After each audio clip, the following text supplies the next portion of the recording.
কিন্তু যেখানে জবাবদিহিতা করার বিষয় আছে, যেখানে জনগণের কাছে জবাবদিহিতা করতে হয় অ্যাকাউন্টেবিলিটির জায়গাগুলোতে সেই অধ্যাদেশগুলোকে বাতিল করা হচ্ছে। এবং আলোচনা করেছেন আমাদের সংস্কার বাস্তবায়ন কমিটির সদস্যগণ, এবং এই অধ্যাদেশগুলোর বিষয়ে আমাদের জাতীয় নাগরিক পার্টির পজিশন পেপার আমরা প্রস্তুত করে আপনাদেরকে এবং সংশ্লিষ্ট সকলকে এবং সংসদেও আমরা পাঠাবো, স্পিকারের কাছে পাঠাবো।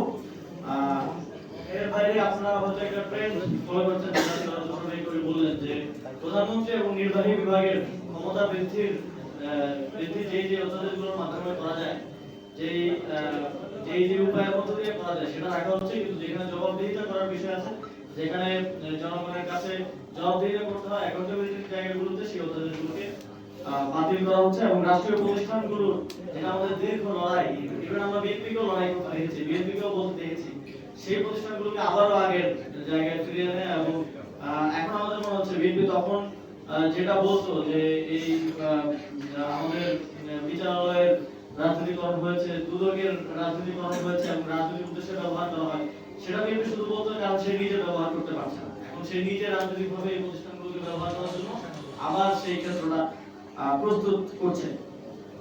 আমরা বারবার ওনাদেরকে সংবিধানের কথা বলতে শুনি এবং সংবিধান সংবিধান সংবিধান শুনতে শুনতে মাথা নষ্ট হয়ে গেছে। এখন মানুষ বিভিন্ন সামাজিক বিষয়ে কথা বলতে গেলেও সংবিধান নিয়ে আসে।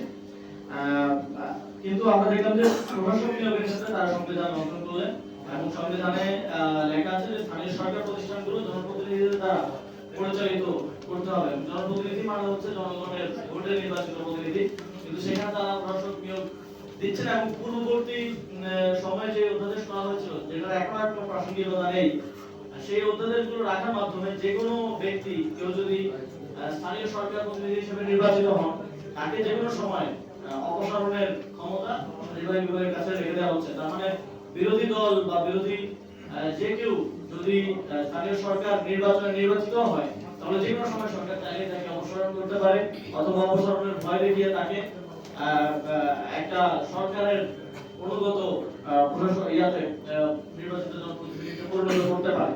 এটা আমরা মনে করি বাংলাদেশের গণতন্ত্রের জন্য অত্যন্ত হুমকি স্বরূপ এবং এটা সুস্পষ্ট সংবিধানের লঙ্ঘন। এবং এই আইনটা যে কোনো সময় কোর্টে চ্যালেঞ্জ করলে এটা খুবই দুর্বল একটা জায়গা আছে, সংবিধানের সাথে সাংঘর্ষিক বলে এটা বাতিল হওয়ার একটা সম্ভাবনা আছে।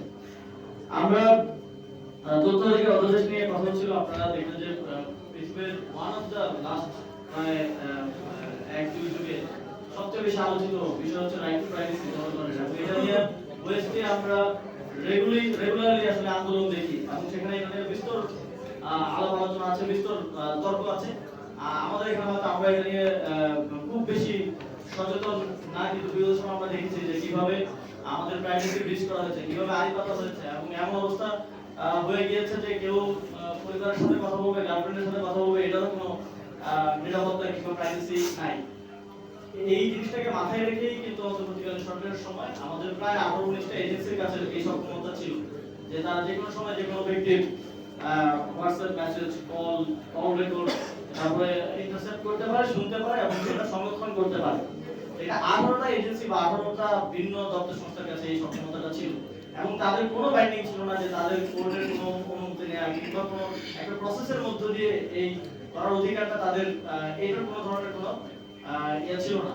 তো অন্তর্বর্তীকালীন সরকারের সময় শুধুমাত্র 4টা এজেন্সিকে এই সক্ষমতাটা দিয়ে এই অধ্যাদেশটা করা হয়েছিল এবং সেক্ষেত্রেও যে কোনো ব্যক্তির যদি প্রাইভেসি ব্রিচ করতে হয়, যদি আইন পাততে হয়, তাহলে সেটা আদালতের একটা কোর্ট অর্ডার নিয়ে সেটা করতে হবে। এর মাধ্যমে আপনার আমার জনগণের যে রাইট টু প্রাইভেসি এইটাকে সংরক্ষণ করার জন্য এই অধ্যাদেশটা করা হয়েছিল। সেই অধ্যাদেশটা বাতিল করার মাধ্যমে আবারও যে কোনো সময় আপনাকে আপনার ফোন কল, হোয়াটসঅ্যাপ কল বা কথাবার্তা ইন্টারসেপ্ট করার ক্ষমতাটা সরকার এবং এই যে প্রায় 18-19টা এজেন্সির কাছে দিয়ে রাখা হচ্ছে।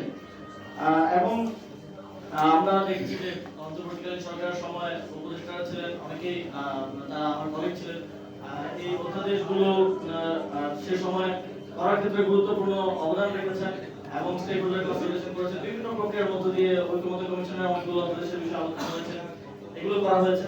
কিন্তু এখন আমরা খুবই দুঃখের সাথে আসলে দেখতে পাচ্ছি যে উপদেষ্টারা বেশিরভাগই তারা সিভিল সোসাইটির প্রতিনিধিত্বই করতেন এবং আওয়ামী লীগের সময় পূর্ববর্তী সময় তারা খুবই ভোকাল ছিলেন।